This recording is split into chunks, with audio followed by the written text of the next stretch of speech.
Mulai. Assalamualaikum warahmatullahi wabarakatuh. Perkenalkan, nama saya Muhammad Najib dari usahadesa.com atau usaha desa saja. Saya memang berkeliling ke desa-desa di berbagai pelosok Nusantara dan untuk menemukan produk-produk kreatif, produk-produk hebat di berbagai desa di Indonesia. Termasuk juga bertemu dengan para pengusaha-pengusaha desa, entrepreneur desa atau disebut desapreneur. Nah, kali ini saya berada di Desa Mulyoharjo, Kabupaten Jepara. Pasti orang-orang udah tahu lah. Teman-teman di sana udah pasti tahu apa keistimewaan dari Jepara. Kabupaten Jepara itu ada di Jawa Tengah.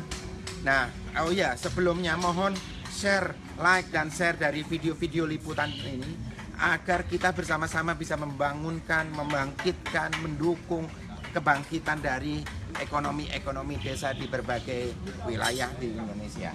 Nah, saya di Desa Mulyoharjo di Kabupaten Jepara, ditemani oleh Pak Marno. Nah, ini salah satu desapreneur atau entrepreneur desa yang kelahiran sini, Pak Marno ya? Saya Kelahiran sini. Ya. Hidup, kalau bisa lihat ini, bisa lihat dari ujung sana masuk desa sampai keluar desa lagi, semuanya adalah pengrajin patung. Jadi kalau di Jepara ini desanya itu sudah terbagi-bagi, Pak ya. Iya.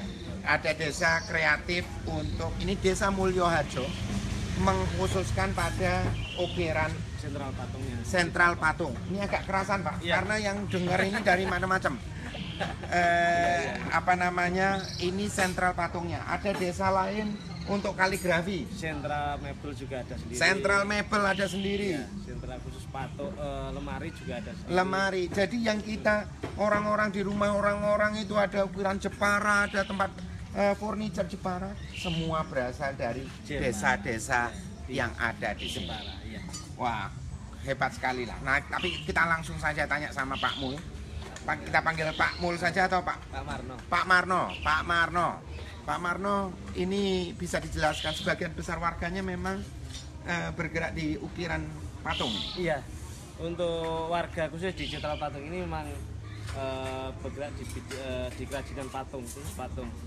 Adapun untuk yang lain itu karena ngikuti pasar. Kita tidak harus di patung, tapi ada beberapa di mebel yang minimalis itu. Mebel minimalis yang oversize ukuran besar itu. Sudah lama ini warga desa di sini bergerak di kerajinan patung. Sudah mulai tahun 1994 mulai. Tahun 1994. Tapi kalau untuk ukiran patungnya memang sudah dari dulu sejarah. Sudah masuk sejarah terkenal dengan istilah belakang gunung itu memang dari cikal bakal orang patung. Oh, jadi memang sudah tradisi turun-menurun para leluhur di Kabupaten Jepara ya, ini memang memiliki kreativitas, skill dalam memahat, dalam mengukir dan sebagainya. Ini hampir semuanya ada. Hampir menyeluruh. Kalau seluruhan pengrajin kita ada 260-an kalau tidak salah. Ada 260 satu sentral ini. Nah, kira-kira seperti ini nih, Pak. Ini pasarnya pasar cuma Jepara saja atau sampai mana ini? Kalau kita ekspor juga. Sudah ekspor. Yang biasa kita ekspor ke Taiwan, ke Cina, ke Malaysia, beberapa persen ke Eropa, tapi tidak seramai di Asianya. Jadi sekarang lebih banyak pasar-pasar Asia. Jadi Pak Mul ini, Pak Marno ikut juga mengekspor langsung. Tadi ya ditunjukkan beberapa produk, mungkin bisa dilihat. Ini sedang mengukir apa ini? Kalau ini apa ini, Pak? Contoh ini kita kirim ke Malaysia. Ini kalau kita bilang kayu merah, kalau untuk bahasa ilmiahnya kayu agatis. Kalau di Malaysia terkenal kayu raja. Ini kalau di Malaysia termasuk kayu nomor 1 lah kalau dibilang. Ini asli produk Indonesia kayunya. Di Pontianak aslinya. Jadi tidak semua kayu jati ini ya? Tidak semua. Ini Trambasi ini? Iya, Trambasi, ada kayu keluar, ada yang Jati juga Ya, beberapa Jati. Terus Jadi ini pesanan semua. Jadi rata-rata produk yang dibuat di sini adalah pesanan. sudah pesanan. Sudah pesanan. Jarang stok ya. Dan tidak punya stok. Rata-rata orang-orang seperti ini juga seperti itu Iya, ya. yang mereka bikin setiap hari pasti sudah orderan. Orderan. Kalau ini lagi bikin apa ini, Pak? Nah, ini Assalamualaikum. Apa kabar, Pak? Wah, Pak siapa ini? Pak Ngarso. Memang warga desa sini, Pak ya? ya juga. Wah, lagi bikin apa ini, Pak? Bikin naga. Lagi bikin naga. Kira naga ya. Ukiran naga. Pesanan dari mana ini? Ini kalau ini lokal ke Medan. Medan ya. Berapa lama ini bikin-bikin seperti ini? Misalnya ini, tergantung kerumitannya mungkin ya. Tingkat kesulitan. Tingkat Iya. kesulitan dan macam-macam seperti ini. Ini pesanan dari Ini kalau ini ke Makassar. ke Makassar ya. Ya. Ini juga bisa bikin seperti ini. Jadi macam-macam, teman-teman. Kalau di sini lebih banyak fokus kepada patung. Mungkin nanti sebentar lagi saya akan ke sentra mebelnya, melihat benar-benar bagaimana satu desa berproduksi mebel yang diekspor. Bukan hanya di seluruh daerah di Indonesia, kan pasti di Aceh saya pernah lihat, di Makassar, di hampir semua kabupaten ada toko mebel Jepara. Semuanya berasal dari desa-desa di sini. Nah, mungkin sebentar lagi, tetapi ini kita fokus. Nah, kalau ada dari desa-desa lain atau pengusaha-pengusaha lain, Pak, pengusaha dari desa yang punya skill dalam memahat atau mengukir, bisa tidak belajar di sini? Bisa, kita welcome. Kita semua kalau ingin belajar baik dari Jepara maupun dari luar daerah Jepara pun kita siap untuk membantu dalam pembelajaran mungkin. Pembelajaran. Ya. Kalau kerjasama lain seperti apa yang Kalau biasa? kerjasama lain biasanya gini, satu daerah punya Agak perasaan ya, ini soalnya.